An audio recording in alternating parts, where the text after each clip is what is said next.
नमस्कार साथियों, मैं राकेश कुमार स्वागत करता हूं आपके अपने YouTube चैनल DR वेदर क्लासेज में।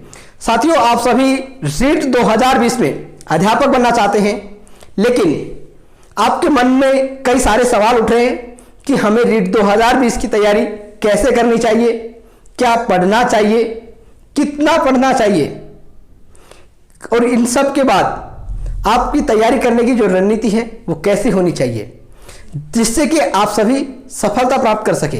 यह वीडियो उसी के लिए बनाया जा रहा है। आप सभी साथी इस वीडियो को बिल्कुल भी स्किप ना करें, पूरा देखें, क्योंकि इस वीडियो को देख लेने के बाद आपको तैयारी करने की रणनीति और मोटिवेशन जरूर मिलेगा।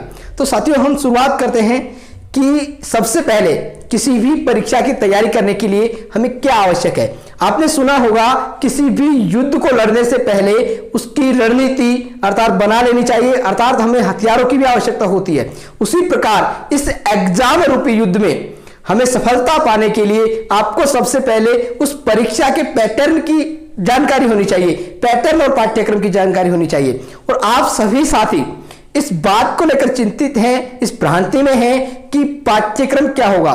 इस चिंता को आपकी हमारे जो माननीय शिक्षा मंत्री है उन्होंने 2 दिन पहले ही दूर कर दिया है कि आपका जो पाठ्यक्रम और रणनीति है वो पहले की तरह सेम होने वाला है, क्योंकि NCTE की जो गाइडलाइन है 2011 वाली, उसके तहत हमारे राजस्थान में अध्यापक बनने के लिए, तृतीय श्रेणी अध्यापक बनने के लिए इस अध्यापक पात्रता परीक्षा का सिलेबस पहले से निर्धारित किया हुआ है, उसमें कोई भी चेंज नहीं किया जा सकता है। तो सबसे पहले हमें जो जरूरी है एग्जाम की तैयारी करने से पहले वो है हमारा पाठ्यक्रम और सिलेबस, जिसकी जानकारी आपको मिल चुकी है। अब आपके मन में दुविधा नहीं होनी चाहिए कि हमें कैसे क्या पढ़ना है। आप सभी उस पाठ्यक्रम और सिलेबस को निकाल लें, क्योंकि सबसे पहले पाठ्यक्रम ही जरूरी होता है किसी भी एग्जाम की तैयारी शुरू करने से पहले। उसके बाद आप पाठ्यक्रम देख लेंगे तो आपको यह जरूर पता लग जाएगा पाठ्यक्रम को देखने के बाद कि आप सब ने जो पढ़ा है वो कितना पढ़ा है और क्या क्या पढ़ लिया है और अभी क्या क्या पढ़ना बाकी है।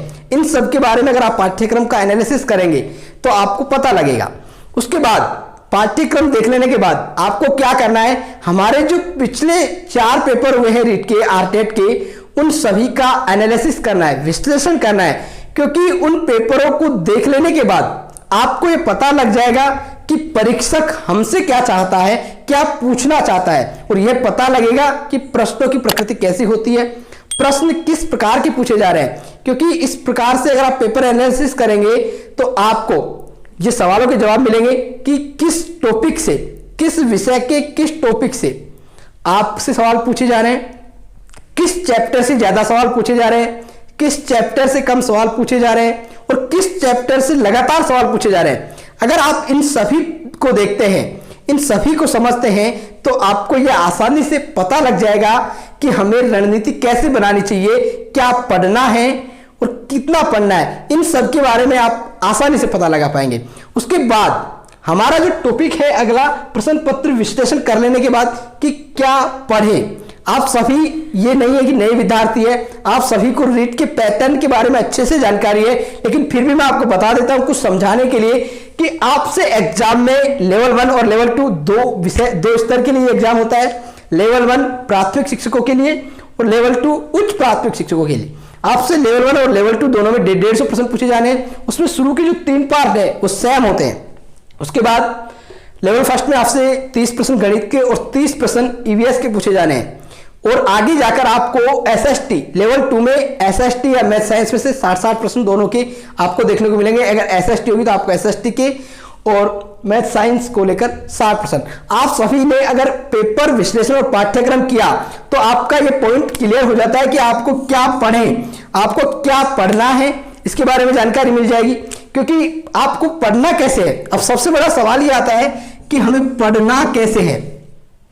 पढ़ने के लिए आपको बता दूं, कई साथी ऐसे होते हैं कि एक विषय को लगातार पढ़ते रहते हैं, कोई चाहते हैं कि 2-2 विषय रोज के पढ़े, कितने विषय पढ़े, इन सब के बारे में कौन से विषय पर ज्यादा ध्यान दिया जाए। क्योंकि साथियों सभी विषय समान रूप से उपयोगी है। मान लो आप सभी ने देखा होगा कि आप में कोई सी विषय पर ज्यादा कमांड होगी, कोई विषय आपका कमजोर होगा। ऐसा आपके साथ ही नहीं, सभी परीक्षार्थियों के साथ होता है। मान लो आपको लेवल फर्स्ट की हम बात कर लेते हैं, आपके 4 विषय बहुत अच्छे हैं ये, लेकिन आपका जो गणित विषय है वो बहुत कमजोर है। आप इन चारों विषय में 25-25 नंबर ला सकते हैं। मान लीजिए कितने कितने 25-25 नंबर आप ला सकते हैं गणित को छोड़कर इन चारों में, लेकिन आपके जो नंबर आते हैं वो कितने होते हैं? टोटल चारों के 100 नंबर होते हैं। अब आपकी रुचि गणित विषय में नहीं है, आप गणित विषय को पढ़ते नहीं है, बहुत कमजोर है, तो आपके मान लो गणित में कितने नंबर आए? मात्र 8 या 10 नंबर आपके आते हैं। तो आपके कितने नंबर होते हैं? मात्र 108 या 110। और यह किसी भी जनरल विद्यार्थी के लिए पर्याप्त नहीं है, क्योंकि इससे आपका सिलेक्शन नहीं होने वाला है। तो मेरा आप सभी को यह सब बताने का मकसद यही है कि सभी विषय उतने ही उपयोगी हैं जितने कि 4 विषय है, उतना ही 5वां विषय भी इंपॉर्टेंट है। अर्थात सभी विषयों पर समान रूप से ध्यान दें। ऐसा ना सोचे कि मैं किसी आपका ये लैंग्वेज भाषा है, मान लो कोई सी भी ले आपने हिंदी या संस्कृत, आप उस पर पूरी तरह कमांड रखते हैं। आप ये चाहते हैं कि मैं इसमें 30 में से 30 प्रश्न सही करूंगा, चाहे कुछ भी हो जाए। ये तो मेरी नाक का सवाल है, क्योंकि संस्कृत मेरा विषय रहा है। तो आप अगर इसमें उलझ गए 30 में से 30 सही करने के चक्कर में, तो आपके जो बाकी के विषय हैं उसमें आपका गड़बड़ हो जाएगा। और जब अगर और विषय में कम नंबर आए तो आपके 30 नंबर लाने का कोई महत्व नहीं रखता है, क्योंकि आप मान लो 30 नंबर ला भी सकते हो, लेकिन 30 नंबर लाना किसी भी 30 में से 30 बहुत मुश्किल होता है, क्योंकि आप जितने विद्वान है ना उनसे कई ज्यादा विद्वान पेपर बनाने वाले होते हैं। हाँ, मैं ये नहीं कह रहा कि आप 30 में से 30 नहीं ला सकते, लेकिन आप एक औसत तैयारी के साथ भी इस एग्जाम में 27-28 मार्क्स ला सकते हैं। तो फिर 2-3 नंबरों के लिए आपको उतनी मेहनत क्यों करें? आप उतनी मेहनत इन सब्जेक्ट में लगाइए ना, जिससे कि आपके कुछ ज्यादा मार्क्स मिल सके। तो मेरा ये समझाने का मतलब यही है कि सभी विषय समान उपयोगी है। अब अगला जो सवाल आता है हमारा कि कितना पढ़े। साथियों, आप सभी ये मायने नहीं रखता है कि आपने कितना पढ़ा है, कभी भी ये मायने नहीं रखता आपके एग्जाम में, क्योंकि मैंने कई विद्यार्थियों के मुंह से कहते हुए सुना है कि सर हमारा पाठ्यक्रम 3 बार हम पूरा कर चुके हैं। कोई कहता है कि मैंने लक्ष्य और राय की पुस्तक पूरी पढ़ ली, 3 बार पढ़ ली वो भी, लेकिन फिर भी उनका सिलेक्शन नहीं होता है। मेरे द्वारा देखे गए ऐसे कई विद्यार्थी 6-6 महीने कोचिंग कर आते हैं, लेकिन फिर भी उनका सिलेक्शन नहीं होता है। लेकिन सिलेक्शन कैसे होगा? अगर आप उसके पीछे का रीजन जान जाओगे ना, तो आपको सिलेक्शन से कोई भी नहीं रोक सकता है। क्योंकि साथियों, पढ़ना हमारे लिए यह मायने नहीं रखता कि आपने कितना पढ़ा है, लेकिन मायने यह रखता है कि आपने उसमें से कितना सीखा है। आप मात्र 70% सिलेबस पढ़कर भी एग्जाम क्रैक कर सकते हैं। और मेरा खुद का मैं एक्सपीरियंस बताऊं, मैंने पिछले जो रीट का एग्जाम दिया था उसमें मात्र 75 से लेकर 80% सिलेबस ही पढ़ा होगा, पूरा सिलेबस मैंने नहीं पढ़ा, फिर भी मेरे अच्छे मार्क्स आए। तो आपसे मेरा यही कहना है कि आप ज्यादा पढ़ने के ऊपर फोकस ना करें, जितना पढ़े एक स्मार्ट तरीके से पढ़े और उसको याद रखने की कोशिश करें, क्योंकि आपको याद नहीं रहता है। सभी विद्यार्थियों के साथ ये समस्या होती है कि जो पढ़ते हैं सर वो याद नहीं रह पाता, तो उसके लिए कोई शॉर्टकट नहीं होता है। कोई भी ऐसा विद्यार्थी नहीं है कि वो एक बार पढ़े और उसको आसानी से याद रख सके। याद होता है, बिल्कुल होता है। कई विद्यार्थी ये होते हैं कि उसको आसानी से समझ में आता है, और कई विद्यार्थियों को 5-6 बार पढ़ने पर भी याद नहीं रहता है। तो आपको बार बार अभ्यास करना है, जो भी पढ़े गुणवत्तापूर्ण तरीके से पढ़े। यह नहीं कि आपने पढ़ लिया। आपको पढ़ना कैसे है? आपको टॉपिक वाइज पढ़ना है। आप सभी को जो पाठ्यक्रम और आपने जो पेपर एनालिसिस किया उससे जरूर पता लग जाएगा कि कितना पढ़ना है। क्योंकि साथियों, अब्राहम लिंकन ने एक बात कही थी कि अगर मुझे किसी भी वृक्ष को काटने के लिए 6 घंटे दिए जाते हैं तो मैं 4 घंटे किसी उस कुल्हाड़ी की धार को तेज करने में लगाऊंगा। उसी प्रकार आपको जो समय दिया जा रहा है एग्जाम में, उसमें से आप मात्र 5 दिन आप इस पर तैयारी कर लीजिए कि आपको तैयारी कैसे करनी है और कैसे पढ़ना है और क्या क्या पढ़ना है। तो आपको सिलेक्शन से कोई नहीं रोक सकता है। उसके बाद आपके मन में सवाल आता है कि पढ़ने के साथ साथ हम नोट्स कैसे बनाएं। सभी साथी पढ़ने के साथ साथ नोट्स जरूर बनाएं, क्योंकि नोट्स बनाने से आपको क्या फायदा होता है कि आप दोबारा रिवीजन करने में आपको आसानी होती है, कम समय में आप उसे रिवीजन कर सकते हैं। लेकिन नोट्स बनाए तो बनाए कैसे?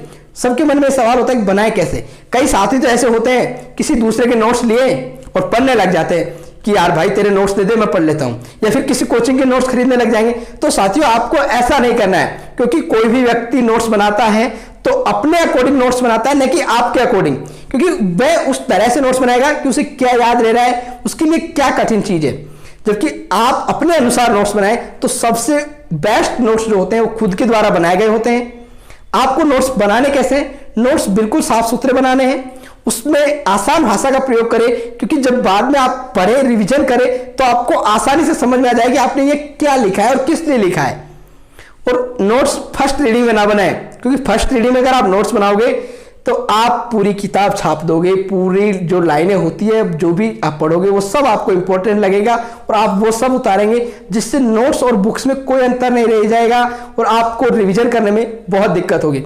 इसलिए नोट्स हमेशा सेकंड रीडिंग में बनाएं, पहले पढ़ें, फिर उसके बाद जो आपको याद नहीं रह रहा, जो आपको लगता है कि ये इंपॉर्टेंट फैक्ट है, इसे हमें लिखना चाहिए, तो उसे ही अपने नोट्स में जगह दें। उसके बाद हमारा जो सवाल आता है नोट्स बनाने के बाद अभ्यास, लेकिन आपको कितना पढ़ना है, एक बात इस पर फिर से चर्चा करता हूं मैं, कितना पढ़े। कई साथी ये कहते हैं, आपने किसी से पूछा होगा कि कितना पढ़े, कई जो सफल अभ्यर्थी हैं उनसे पूछते हैं हमारे गांव में या कहीं भी कि कितना पढ़े। कई ऐसे होते हैं कि ये कहते हैं कि 10 से 12 घंटे 15-16 घंटे आपको पढ़ना पड़ता है, और वो इसलिए बता देते हैं इतना टाइम कि विद्यार्थी घबरा जाएगा। तो आपको घबराने की कोई आवश्यकता नहीं है, क्योंकि साथियों जो IAS की परीक्षा होती है ना, उसमें भी मात्र 6 से 8 घंटे पढ़ कर भी विद्यार्थी सफल हो रहे हैं। तो ये इतना कठिन पाठ्यक्रम नहीं है रीट का, बहुत आसान पाठ्यक्रम है। और आपको नहीं, एक औसत विद्यार्थी के लिए, ज्यादा तो मैं नहीं बताऊंगा, लेकिन 6 से 7 घंटे बहुत पर्याप्त है। 6 से 7 घंटे आप अब से तैयारी करते हैं रीट के लिए, 3 महीने की बात कर रहा हूं मैं, 3 महीने तक भी, तो भी आपके लिए बहुत उपयुक्त टाइम है, लेकिन आपको उसे अच्छी तरीके से पढ़ना है। 6 से 7 घंटे समय कोई फिक्स नहीं होता है कब पढ़ना है। ये आप पूछे कि सर सुबह जल्दी उठकर पढ़े, शाम को पढ़े, तो ऐसा कुछ भी नहीं है। जब आपका मन करे तब आप पढ़े, जब आपको उपयुक्त लगे कि मैं इस समय आसानी से पढ़ सकता हूं, मेरा मन करता है, चाहे रात में पढ़े। मेरे कई विद्यार्थी, कई साथी दोस्त ऐसे हैं जो रात में पढ़ते हैं, दिन भर सोते हैं। तो आप ऐसा ना सोचें कि सुबह जल्दी उठकर पढ़ने से हमें ज्यादा याद होता है, ऐसा कुछ नहीं है। सभी टाइम समान है, उतना ही उपयुक्त है। उसके बाद हमारा है अभ्यास। साथियों जो टॉपिक है अभ्यास, साथियों आपने जो पढ़ा है वो आपको याद रहा या नहीं रहा, इसकी भी आप जांच करें, और वो अभ्यास के माध्यम से होगी। क्योंकि आपको क्या करना है, प्रैक्टिस सेट अभी हल नहीं करने हैं, सोलवर जो पेपर होते हैं वो अभी आपको हल नहीं करने हैं, क्योंकि उससे आप अभी घबरा जाओगे जितनी ज्यादा प्रश्न देखोगे। आपको क्या करना है, जो भी सब्जेक्ट है, जब तक आपका सिलेबस पूरा नहीं होता तब तक आपको सोलवर पेपर से दूर रहना है। आपको किताबें मिल जाएगी ऑब्जेक्टिव बुक्स वाली कई सारी, उसमें आपको जो टॉपिक वाइज क्या करना है, आपको टॉपिक वाइज आपने जो भी चैप्टर पढ़ा उसके टॉपिक वाइज प्रश्न आप जरूर हल करें। इससे आपको पता लगेगा कि आपके कौन से प्रश्न गलत हो रहे हैं और कौन से सही हो रहे हैं, और किस तरह से प्रश्न आपको हल करने चाहिए, यह भी आप सीख पाओगे। यह एक बहुत बड़ा टॉपिक है, मैं आपको वीडियो बनाऊंगा कि प्रश्न किस तरीके से हल करने चाहिए। एक बार आप सभी साथी बस हमारे साथ जुड़े रहे, और नए साथी हैं चैनल को जरूर सब्सक्राइब कर ले। साथियों अभ्यास, प्रश्न तो चैप्टर वाइज आप प्रश्न हल करें, और चैप्टर वाइज ही आपको पढ़ना चाहिए। क्योंकि जैसे आपने देखा होगा इकाई वाइज, इकाई में देखिए आप कौन कौन से चैप्टर है, उन चैप्टर को क्लियर करते चले। दूसरा चैप्टर जब भी पढ़े जब आपका पहला चैप्टर इस तरह से क्लियर हो जाए कि आपको लगने लगे कि इससे अगर कोई भी प्रश्न आता है तो मेरा गलत नहीं होगा। आपको थोड़ा टाइम लगेगा, लेकिन आपकी तैयारी इतनी शानदार हो जाएगी कि आपको अपने आप पर इतना कॉन्फिडेंस हो जाएगा कि हाँ मैं सिलेक्शन निकाल सकता हूं। उसके बाद हमारा बात आता है, आखिरी जो बिंदु है हमारा, दृढ़ संकल्प। साथियों दृढ़ संकल्प आपको करना चाहिए, दृढ़ संकल्प ही आपको सफल करवाएगा। क्योंकि हमने सुना है किसी भी व्यक्ति का जो आत्मविश्वास होता है, दृढ़ संकल्प अगर वो पॉजिटिव रहता है, सकारात्मक सोचता है, तो उसकी आधी जीत उसी समय हो जाती है जब वह निश्चय कर लेता है कि वह इस एग्जाम में सफल होगा। सफलता के लिए जरूरी है आत्मविश्वास, और आत्मविश्वास आपका कब बनेगा, जब आप एक अच्छी तरह से तैयारी कर लोगे, तो अपने आप में वो कॉन्फिडेंस आ जाएगा कि हाँ एग्जाम अब क्रैक किया जा सकता है। आपको मैं एक शायरी सुनाता हूं साथियों।